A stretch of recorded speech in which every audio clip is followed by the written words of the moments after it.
Well, listen, as an engineering executive, I want those tools to help because they do help deliver more value to my customers quicker. With a caveat that at this current stage of the tooling and the ability, I feel like I've given a scalpel to some of my most experienced surgeons, and for somebody who just finished med school and never touched the scalpel in their life, and they can do as much damage as you can do with a sharp instrument as quickly.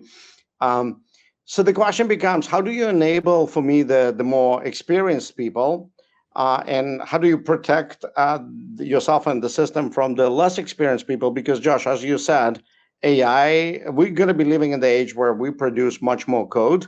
Not only that, we're probably going to produce the code that we don't understand as well, right? And I think observability vendors are going to have another field day soon, just because we're going to increase the volume of stuff we push. The change velocity will increase. And it's not clear that we will be able to support that change velocity with the existing processes. Much like when we went from waterfall to agile to continuous delivery, we had to go change how we orchestrate software. I think we're looking at another inflection point in how we build end-to-end SDLCs.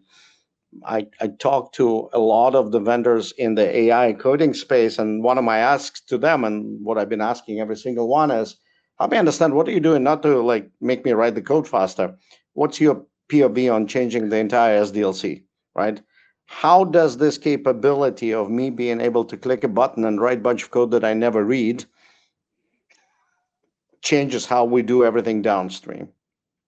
Exactly. Yeah. It's a brave new world. I think we're going to be living through it for another few years.